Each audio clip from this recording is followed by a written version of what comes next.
আল্লাহর কাছে কোনো কাজ বা কোন কাজ বা আমলগুলো বেশি পছন্দনীয় যার কারণে আল্লাহ স্বয়ং মুস্কি হাসেন, যায় তাহলে সেটা জায়েজ হবে না, গুনাহ হবে। এরপরে প্রশ্ন হলো, ভুল করে বা রাগের মাথায় যদি কসম করি কিন্তু পরে দেখা গেল আমি যেটা কসম করেছি যে আমি এটা কখনোই করব না, কিন্তু সেই কাজটা আমি বাধ্য হয়ে করে ফেললাম, তাহলে এক্ষেত্রে আমার করণীয় কি? এক্ষেত্রে আপনার করণীয় হলো কাফফারা দিবেন। কসমের কাফফারা হলো হয় 10 জন মিসকিনকে খাদ্য দান করবেন, আর না হলে 3 দিন রোজা রাখবেন, বাস। তাহলে কসমের কি হয়ে যাবে? কাফফারা হয়ে যাবে। আল্লাহর কাছে কোনো কাজ বা কোন কাজ বা আমলগুলো বেশি পছন্দনীয় যার কারণে আল্লাহ স্বয়ং মুস্কি হাসেন? আল্লাহ রাব্বুল আলামিনের হাসিটা তার শান অনুযায়ী কেমন সেটা আল্লাহ ভালো জানেন। তবে হাদিসে বিভিন্ন বর্ণনা থেকে আসে যেটি হয়, বিশেষ করে শীতের সময় যখন কনকনে ঠান্ডা শীত উপেক্ষা করে কেউ যখন উঠে নামাজে দাঁড়িয়ে যায়, নবী করিম সাল্লাল্লাহু আলাইহি ওয়াসাল্লামের হাদিসে লেখা আছে যে আল্লাহ রাব্বুল আলামিন বান্দার এই আমলটা দেখে হেসে দেন।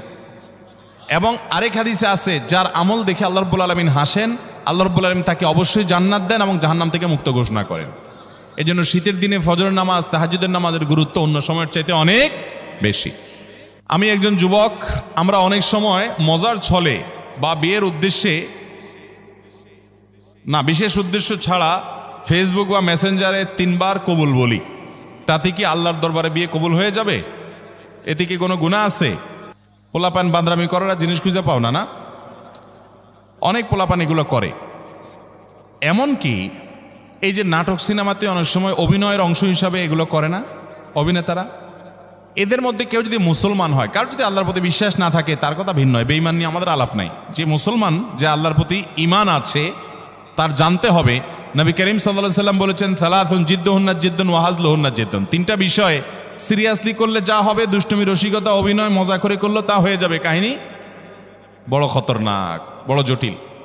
অতএব আপনি দোস্ত দুষ্টামি করে কোনো ক্লাসমেট মেয়েকে বললেন অন্য 2-3 দোস্তের সামনে যে আমি ওরে বিয়ে করলাম,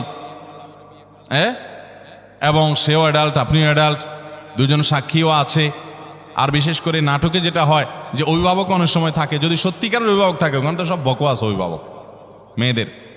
মেয়েদের তো বিয়ে অনেক হলো, আমাদের মতো মেয়েদের বিয়ে অভিভাবক ছাড়া হয় না, কিন্তু হানাফি মাযহাব অনুযায়ী অভিভাবককে জরুরি না, যদি অ্যাডাল্ট হয়ে যাবে তাহলে সেক্ষেত্রে হানাফি মাযহাবের আলোকে এই বিয়ে হয়ে যাবে। 2 জন সাক্ষীর সামনে শুধু বলছেন প্রস্তাব, সে বলছে কবুল, দুষ্টামি করে বলছেন, বস কাহিনী খতম হয়ে গেছে।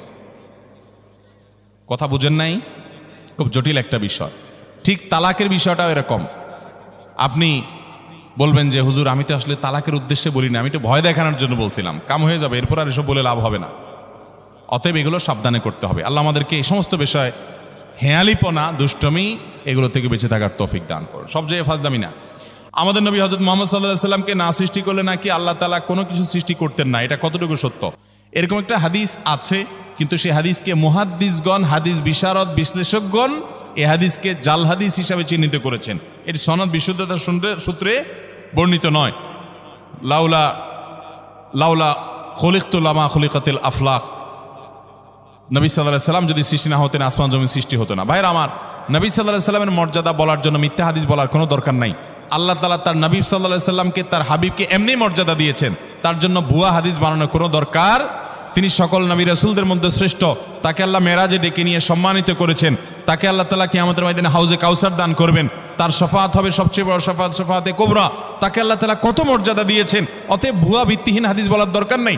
বুখারীর হাদিসে আসছে, তিনি বলেছেন লা তুতরুনি কামা আতরাতিন নাসারা ইবনে মারইয়াম। খ্রিস্টানরা ঈসা আলাইহিস সালামের মর্যাদা বেশি বলতে গিয়ে ওনাকে আল্লাহর সন্তান বানাইয়া ঈমান হারা হয়ে গেছে। তোমরা আমার মর্যাদা বলতে গিয়ে এরকম সীমা লঙ্ঘন করবা না।